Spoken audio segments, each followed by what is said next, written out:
ತುಂಬ ದಿನ ಆದಮೇಲೆ ಕನ್ನಡ ಇಂಡಸ್ಟ್ರಿಗೆ ಒಳ್ಳೆ ಮೂವಿ ಬಂದಿದೆ. ಪ್ರತಿಯೊಬ್ಬರು ಒಂದು ಥಿಯೇಟರ್ ಮೂವಿ ನೋಡಿ. ನೀವು ಕ್ಲೈಮ್ಯಾಕ್ಸ್ ಯಾರು ಎಕ್ಸೆಪ್ಟೇ ಮಾಡೋಕ್ಕಾಗಲ್ಲ ಮೂವಿ ನೆಕ್ಸ್ಟ್ ಈ ಥರ ಹೋಗುತ್ತೆ ಇದಿದೆ ಅಂತ. ಕ್ಲೈಮ್ಯಾಕ್ಸ್ವರೆಗೂ ನಿಮಗೆ ಟ್ವಿಸ್ಟ್ ಮೇಲೆ ಟ್ವಿಸ್ಟ್ ಇದೆ ಮೂವಿ. ಪ್ರತಿಯೊಬ್ಬರು ಬಂದು ಮೂವಿ ನೋಡಿ, ಕ್ಲೈಮ್ಯಾಕ್ಸ್ವರೆಗೂ ನಿಮಗೆ ಗೊತ್ತಾಗಲ್ಲ ಡೆವಿಲ್ ಯಾರು ಕೃಷ್ಣ ಯಾರು ಅಂತ. ಆ್ಯಕ್ಚುಲಿ ಬಾಸ್ ಇದರಲ್ಲಿ ಡಬಲ್ ಶೇಡ್ ಮಾಡಿದ್ದಾರೆ. ನೀವು ಅದು ಬಂದು ಯಾವ ಥರ ಆ್ಯಕ್ಟಿಂಗ್ ಇದೆ ಏನಿದೆ ಅಮೌಂಟ್ ನೀವು ಬಂದು ಪ್ರತಿಯೊಬ್ಬರು ಮೂವಿನ ಥಿಯೇಟ್ರಲ್ಲೇ ಬಂದು ನೋಡಿ. ಯಾವುದೇ ರೀತಿ ಪೈರಸಿಗಳೆಲ್ಲ ನೋಡೋಕೆ ಹೋಗಬೇಡಿ. ಒಂದು ಅವರು ತುಂಬ ಒಳ್ಳೆಯವರು ಅವರೇ ಮಾಡಿದ್ದಾರೆ, ತುಂಬ ಕೆಟ್ಟದ್ದು ಅವರೇ ಮಾಡಿದ್ದಾರೆ. ಅಂದರೆ ವಿಲನ್ ಅವರೇನೆ, ಹೀರೋನ್ ಅವರೇನೆ. ಆಲ್ರೆಡಿ ಒಂದ್ಸತಿ ಬಾಸು ಒಂದು ಇಂಟ್ರೋಲ್ ಹೇಳಿರ್ತಾರೆ, ಟೂ ಗುಡ್ಡು ನಾವೇ, ಟೂ ಬ್ಯಾಡು ಅವರೇ, ಮಧ್ಯ ನಿಂತ್ಕೊಂಡು ನೋಟಾಗಿ ಆಟ ಆಡಲ್ಲ ಅಂತ. ಆ ಥರ ಮೂವಿಲಿ ತೋರಿಸಿದ್ದಾರೆ ಬಾಸ್. ಫ್ಯಾಮಿಲಿ ಆಡಿಯನ್ಸ್ ನೋಡುವಂತಾನೆ ಮೂವಿನೇ. ಮಾಸ್ ಆಡಿಯನ್ಸ್ ತುಂಬ ಇದೆ ಬಾಸ್ ಫ್ಯಾನ್ಸ್ಗೆ, ಮತ್ತು ಎಲ್ಲರೂ ಪ್ರತಿಯೊಬ್ಬರಿಗೂ ಇಷ್ಟ ಆಗುತ್ತೆ. ಯಾವುದೇ ರೀತಿ ಕಾಂಟ್ರವರ್ಸಿ ಏನಿಲ್ಲ. ಮೂವಿ ತುಂಬ ಚೆನ್ನಾಗಿದೆ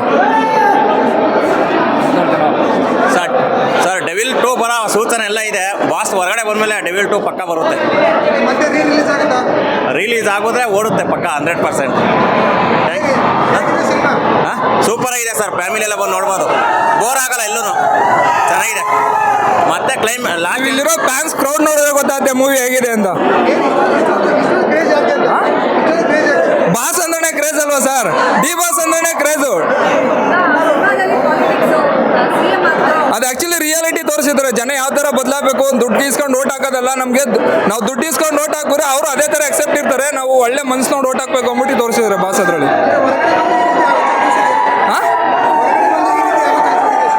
ಅದು ಗೊತ್ತಿಲ್ಲ. ಬಂದರೆ ತುಂಬ ಒಳ್ಳೆ ಸರ್. ಬಟ್ ಅದು ಅವ್ರವ್ರು ಇಷ್ಟ ಬಿಟ್ಟಿದ್ದು. ನಾವು ಬರಬೇಕಂತ ಫ್ಯಾನ್ಸ್ ಎಲ್ಲರಿಗೂ ಆಸೆ ಇರುತ್ತೆ. ಬಟ್ ಬಾಸ್ಗೆ ನಾವು ಮೂವಿಲಿ ನೋಡೋಕ್ಕೆ ತುಂಬ ಇಷ್ಟಪಡ್ತೀವಿ. ಯಾಕಂದರೆ ರಾಜಕೀಯ ಅಂದರೆ ಈಗ ತುಂಬ ಜನ ಬಂದು ಒಂದೊಂಥರ ಆಡ್ತಾರೆ. ಬಟ್ ನಮಗೆ ಬಾಸ್ನ ಥಿಯೇಟ್ರಲ್ಲಿ ನೋಡೋಕ್ಕೆ ಇಷ್ಟ ಸರ್. ಎಲ್ಲ ಪ್ರೀತಿಯ ಡಿ ಬಾಸ್ ಫ್ಯಾನ್ಸ್ಗಳಲ್ಲಿ ಒಂದು ವಿನಂತಿ, ನಾನೊಬ್ಬ ಡಿ ಬಾಸ್ ಅಭಿಮಾನಿಯಾಗಿ ಪ್ರತಿಯೊಂದು ಯೂಟ್ಯೂಬ್ ಚಾನಲ್ಗೂ ಪ್ರತಿಯೊಂದು ಎಲ್ಲದಕ್ಕೂ ಇಂಟರ್ವ್ಯೂ ಕೊಡಿ. ಬಟ್ ಯಾವುದೇ ರೀತಿ ಕಾಂಟ್ರವರ್ಸಿ ಆಗತ್ತಾರೆ ಯಾರು ಸ್ಟೇಟ್ಮೆಂಟ್ ಕೊಡೋಕೋಬೇಡಿ. ನಾವು ಬಾಸ್ ಮೇಲೆ ಎಷ್ಟು ಅಭಿಮಾನ ಇಟ್ಟಿವಿ ಅನ್ನೋದು ನಾವು ಮೂವಿ ಕೆಲಸದ್ರಲ್ಲಿ ತೋರಿಸೋಣ ಅಂತ ಹೇಳ್ತಾ ಎಲ್ಲ ಡಿ ಬಾಸ್ ಜೈ ಡಿ ಬಾಸ್. ಲಾಸ್ಟ್ ಆಮೇಲೆ ಬಿಡ್ತೀನಿ. 2 ವರ್ಷ ಆದಮೇಲೆ ಇವತ್ತೇ ಇಷ್ಟು ಖುಷಿ ಆಗಿದ್ದು. ಇಷ್ಟು ವರ್ಷ ಕಾಯ್ತಿದ್ವಿ ಡೆವಿಲ್ಗೋಸ್ಕರ. ಇವತ್ತು ಬತ್ತು ಖುಷಿ ಆಗುತ್ತೆ ಅಷ್ಟೇ, ಇನ್ನೇನು ಬೇಡ. ಇದ್ರೆ ನೆಮ್ಮದಿಯಾಗಿರ್ಬೇಕು. ನನ್ನ 1000 ಜನ್ಮ ಎತ್ತು ಬಂದರೂ ನಿಮ್ಮ ಅಭಿಮಾನಿಯಾಗಿ ಹುಟ್ಟು ಬರ್ತೀನಿ ಬಾಸ್. ನಾನು ನಿಮ್ಮ ಅಭಿಮಾನಿಯಾಗಿ ಹುಟ್ಟು ಬರ್ತೀನಿ. ನಮ್ಮ ಸಾವು ಇರೋವರೆಗೂ ನಿಮ್ಮ ಅಭಿಮಾನಿಯಾಗಿ ಋಣಿಯಾಗಿರ್ತೀವಿ ಬಾಸ್. ಒಳ್ಳೆಯದಾಗಿ ಕೆಲಸ ಮಾಡ್ತೀವಿ ನಾವು. ನಮಸ್ತೆ, ನಮ್ಮ ಹೆಸರು ಮಂಜುನಾಥ್ ಅಂತ. ನಾವು ದರ್ಶನ್ ಸರ್ ಅಭಿಮಾನಿ ನಾವು. ಆದರೆ ಯಾರಿಗೂ ಏನೂ ಕೇಳಿ ಬಯಸಿಲ್ಲ ಅವರು, ಅರ್ಥ ಆಯ್ತಾ? ಆದರೆ ಆ ಮನುಷ್ಯನಿಗೆ ತೊಂದರೆ ಕೊಡ್ತಾಯಿದ್ದಾರೆ ಈಗ. ಇರಲಿ ಪರವಾಗಿಲ್ಲ, ಆದರೆ ಆ ಯಪ್ಪನ್ನ ಯಾರು ಏನೂ ಮಾಡೋಕ್ಕಾಗಲ್ಲ. ಇವತ್ತು ನಾವು ಹೆಂಗಿದ್ದೀವೋ ನಮ್ಮ ಜೊತೆಲಿ ಎಲ್ಲರೂ ಇದ್ದಾರೆ ಹಂಗಿದ್ದೀವಿ. ಆ ಮನುಷ್ಯನಿಗೆ ಮಂಡ್ಯದಿಂದ ಹಿಡಿದು ಬೆಳಗಾವಿ ಬಳ್ಳಾರಿ ಗಂಟಲು ಇದ್ದಾರೆ, ಇಲ್ಲಲ್ದೇ ಬೇರೆ ಕಡೆನೂ ಇದ್ದಾರೆ. ಆದರೆ ಆ ಯಪ್ಪ ಕಷ್ಟ ಅನುಭವಿಸ್ತಾ ಇದ್ದಾನೆ. ಆ ಯಪ್ಪ ಒಂದು 10 ನಿಮಿಷ ಆಚೆ ಬಂದುಬಿಟ್ರೆ ಯಾರು ಏನೂ ಮಾತಾಡೋಕ್ಕಾಗಲ್ಲ. ಆ ಮನುಷ್ಯನ ಬಗ್ಗೆ ಯಾರು ಏನೂ ಮಾತಾಡೋಕ್ಕಾಗಲ್ಲ. ಏನು ಸರ್, ಬೇಜಾರು ಮಾಡ್ಕೊಂಬಿಡಿ, ಇರೋದು ಹೇಳ್ತಾ ಇದ್ದೀನಿ. ಆದರೆ ಒಂದು 10 ನಿಮಿಷ ಆ ಯಪ್ಪ ಬಂದುಬಿಟ್ರೆ ಯಾರು ಏನೂ ಮಾತಾಡೋಕ್ಕಾಗಲ್ಲ. ಇವತ್ತು ಯಾರ್ಯಾರು ಏನೇನೋ ಮಾತಾಡ್ತಾ ಇದ್ದಾರೆ, ಮಾತಾಡಲಿ ಪರವಾಗಿಲ್ಲ. ಆ ಯಪ್ಪ ಎಲ್ಲಿದ್ರೂ ಒಂದೇ, ಭಗವಂತ ಒಂದೇ ಕಡೆ ಇರ್ತಾನೆ. ಯಾರು ಈಚೆ ಕರ್ಕೊಂಬರೋಕ್ಕಾಗಲ್ಲ. ಬಂದಾಗ ಏನು ಮಾಡೋಕ್ಕಾಗಲ್ಲ, ಹೌದಲ್ವಾ? ಬಂದಾಗ ಯಾರು ಏನು ಮಾತಾಡೋಕ್ಕಾಗಲ್ಲ. ಆದರೆ ಆ ಯಪ್ಪ ಬರಬೇಕು. ಆ ಯಪ್ಪ ಬರೋ ಗಂಟೆ ನಾವು ಕಾಯಬೇಕು. ನಾವು ತಪ್ಪಾಗಿ ಮಾತಾಡ್ಬಾರ್ದು. ನಾವು ಮಾತಾಡಿದ್ರೆ ಬೇರೆ ಥರನೇ ಆಯ್ತದೆ, ಹೌದಲ್ರ? ಅಷ್ಟೇ, ಇನ್ನೇನಿಲ್ಲ. ಮಾತಾಡಬಾರ್ದು, ಯಾರ ಬಗ್ಗೆ ಏನೂ ಮಾತಾಡಬಾರ್ದು. ಆ ಯಪ್ಪನ ಬಗ್ಗೆ ಮಾತ್ರ ಮಾತಾಡಬೇಕು. ಎಷ್ಟು ಬೇಕು ಅಷ್ಟೇ ಮಾತಾಡಬೇಕೇ ಹೊರತು ಬೇರೆ ಏನು ಮಾತಾಡಬಾರ್ದು. ಇಲ್ಲಿ ಗಂಟೆ ಏನು ಬರ್ತೀರ ನೀವೆಲ್ಲ ಹೇಳಿ? ಆ ಯಪ್ಪನ ಕ್ರೇಜ್ ಹೆಂಗೈತೆ ನೋಡೋಕೆ ಬರ್ತೀರಾ ಅಲ್ವಾ ಸರ್? ನಾನು ಹೇಳೋದು ಅಷ್ಟೇ, ಆ ಯಪ್ಪನ ಕ್ರೇಜ್ ಹೆಂಗೈತೆ ಅಂತ ನೋಡೋಕೆ ಬರ್ತೀರಾ? ಇಲ್ಲಿಂದ ಮಂಡ್ಯಕ್ಕೆ ಹೋಗಾಯ್ತದ, ಬೆಳಗಾವಿಗೆ ಹೋಯ್ತದ, ಗುಲ್ಬರ್ಗಿಗೆ ಹೋಯ್ತದ, ಆಗಲ್ಲ ನಿಮ್ಮ ಕೈಲಿ. ಅಲ್ಲಿಂದ ನಿಮಗೆ ವೀಡಿಯೋ ಮಾಡಿ ಕಳಿಸ್ತಾರೆ, ನೀವು ಹೋಗೋಕ್ಕಾಗುತ್ತಾ? ಆಗಲ್ಲ, ಹೌದಲ್ವಾ? ದೇವಸ್ಥಾನದಲ್ಲೇ ನೋಡಿ, ದೇವಸ್ಥಾನದಲ್ಲೇ ನೋಡಬೇಕು. ದೇವಸ್ಥಾನಕ್ಕೆ ನೋಡಿ, ನಾನು ಆ ಯಕ್ಕನಿಗೆ ಕೈ ತೋರಿಸ್ತೆ. ಒಂದು ನಿಮಿಷ, ಆ ಯಕ್ಕನ ಕೈ ತೋರಿಸ್ತೆ. ರಜನಿ ಅವ್ರಿಗೆ ಎಂತ ಕೈ ತೋರಿಸ್ತೇಳಿ ಸುಮ್ಮನೆ ಮಾತಾಡೋಕ್ಕೆ ತೋರಿಸ್ತೇವೆ ನೋಡಿ ಅಲ್ಲಿ ಬಂದು ನಿಂತವ್ರೆ ಆ ಅಕ್ಕ ಯಾವಾಗಲೂ ದರ್ಶನ್ ಬಾಸ್ತೆ ಮಾಡ್ದದು ಬಿಡೋಣ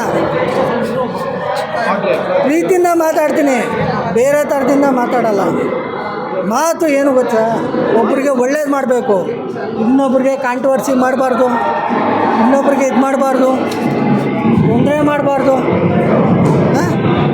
ಮಾಡಿ ಕನ್ನಡದಲ್ಲಿ ಎಲ್ಲರೂ ಪಿಕ್ಚರ್ ಮಾಡ್ತಾರೆ ಎಲ್ಲರಿಗೂ ಒಳ್ಳೇದು ಮಾಡಿ ಏನಾಯ್ತದೆ ನಿಮಗೆ ಅವ್ರಂಗೆ ಇವ್ರಿಗೆ ಏನಂತಿಗೆ ಸರ್ ಅವೆಲ್ಲ ಮಾತಾಡಲೇಬಾರ್ದು ಮಾತಾಡಬೇಕು ಅಂದರೆ ಎಲ್ಲರಿಗೂ ಒಳ್ಳೇದು ಮಾತಾಡಬೇಕು ಏನು ಸರ್ ಹೌದಾ ಇಲ್ವಾ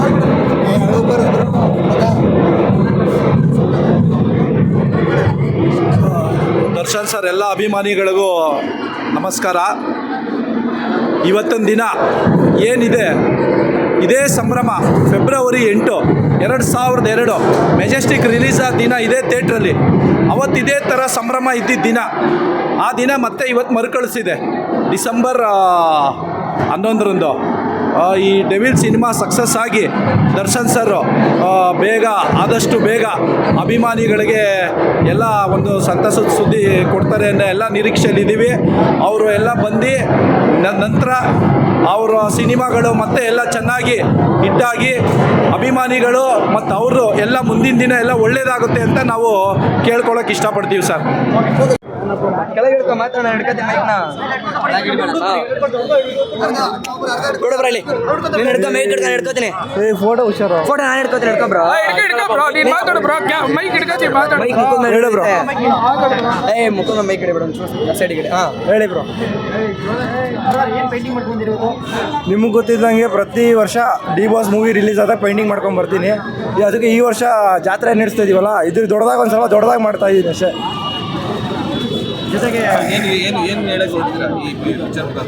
ಇದೇನು ಅಂದರೆ ಇವಾಗ ಅಂಬರೀಷ್ ಅಣ್ಣ ಏನಾದರೂ ಇದ್ದಿದ್ರೆ ಈ ಥರ ಪರಿಸ್ಥಿತಿ ಬರ್ತಾ ಇರಲಿಲ್ಲ ನಮಗೆ. ನಮ್ಮ ಬಾಸ್ ಯಾವಾಗಲೂ ಹೊರಗಡೆ ಬಂದ್ಬಿಟ್ಟಿರೋರು. ಇಷ್ಟೊಂದು ಕೇಸು ಮುಂದೆ ಹೋಗ್ತಾನೆ ಇರಲಿಲ್ಲ. ಇಷ್ಟೊಂದು ಯಾವಾಗಲೂ ಬಂದ್ಬಿಟ್ಟಿರ್ತಿದ್ರು. ಅಂಬರೀಷ್ ಅಣ್ಣ ಇದ್ದಿದ್ರೆ ಇಷ್ಟೊತ್ತಿಗೆ ನಮ್ಮ ಬಾಸ್ ಒಳಗಡೆ ಇರ್ತಾನೆ ಇರಲಿಲ್ಲ. ಹಬ್ಬ ಅಂದರೆ ಏನು ಒಂದು ವಾರ 2 ವಾರ ಅಷ್ಟೊಳಗಡೆ ನಮ್ಮ ಅಂಬರೀಷ್ ಅಣ್ಣ ಕರ್ಕೊಂಡ್ಬಂದ್ಬಿಡೋರು. ಇವಾಗ ಅವ್ರು ಯಾರಿಗೂ ಸಪೋರ್ಟ್ ಮಾಡ್ತಾಯಿಲ್ಲ. ಎಂತೆಂಥ ಹೀರೋಗಳಿದ್ದಾರೆ ಮೂವಿ ಪ್ರಮೋಟ್ಗೆ ಎಲ್ಲರಿಗೂ ನಮ್ಮ ಬಾಸ್ ಸಪೋರ್ಟ್ ಮಾಡಿದ್ದಾರೆ. ಚಿಕ್ಕ ಮೂವಿ ಇರ್ಬೋದು, ಚಿಕ್ಕ ಹೀರೋ ಇರ್ಬೋದು, ಎಂಥ ಸೆಲೆಬ್ರಿಟೀಸ್ ಇದ್ರು ಎಲ್ಲರಿಗೂ ಸಪೋರ್ಟ್ ಮಾಡಿದ್ದಾರೆ. ಚಿಕ್ಕ ಶಾರ್ಟ್ ಮೂವಿ ಇದ್ರೂ ಅವ್ರು ಸಪೋರ್ಟ್ ಮಾಡಿದ್ದಾರೆ. ಇವ್ರ ಮೂವಿ ರಿಲೀಸ್ಗೆ ಯಾರು ಸಪೋರ್ಟ್ ಮಾಡಿದ್ದಾರೆ ಸರ್? ಧನ್ವೀರ್ ಬಿಟ್ಟರೆ ಯಾರು ಸರ್ ಮಾಡಿದ್ದಾರೆ? ಯಾರು ಕೂಡ ಮಾಡಿಲ್ಲ. ಅವ್ರು ಬರ್ತಾರೆ ಇವ್ರು ಬರ್ತಾರೆ ಅಂತ ಹೇಳ್ತೀರಾ? ನಮ್ಮ ಡೆವಿಲ್ ಮೂವಿ ಮುಂದೆ ಅವ್ರು ಬರ್ತಾರೆ ಇವ್ರು ಬರ್ತಾರೆ. 45 ಬರಲಿ ಮ್ಯಾಕ್ಸ್ ಬರಲಿ ಯಾವನ್ನೇ ಬರಲಿ ನಮ್ಮ ಬಾಕ್ಸ್ ಆಫೀಸ್ ಇದು ಬರಲಿ ಮೂವಿ ಕ್ರೇಜು ಯಾವನ್ ಬೀಟ್ ಮಾಡ್ತಾನೋ ಬೀಟ್ ಮಾಡಲಿ ಅಂದರೆ ಫ್ಯಾನ್ ಅವ್ರ ಲೆಕ್ಕ ಅಲ್ಲ ಹೇಳ್ತಾ ಇರೋದು. ಡಿ ಬಾಸ್ ಸುದೀಪ್ ಅವರು ಒಂದಾಗಲಿ ನಮಗೆ ಬೇಜಾರಿಲ್ಲ. ಆದರೆ ನೀವು ಈ ಕ್ರೇಜ್ನ ನೀವು ಬೀಟ್ ಮಾಡೋಕ್ಕಾಗ್ರಿ. ತಾಕತ್ತಿದ್ರೆ ಮಾಡಿರಿ. ನಿಮ್ಮ ಮಾಡಿದ್ರೆ ನನ್ನ ಮೀಸೆ ಇದೆಯಲ್ಲ ಅರ್ಧ ಬೋಳ್ಸ್ಕೊಂಡು ತಿರ್ಗಾಡ್ಬಿಡ್ತೀನಿ ಸರ್.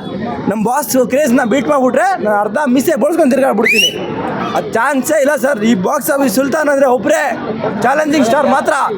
ಜೈ ಡಿ ಬಾಸ್, ಜೈ ಡಿ ಬಾಸ್. ಬರ್ತೀನಿ ಮೇಲೆ ಬಂದ್ಬಿಡ್ಬೇಕು.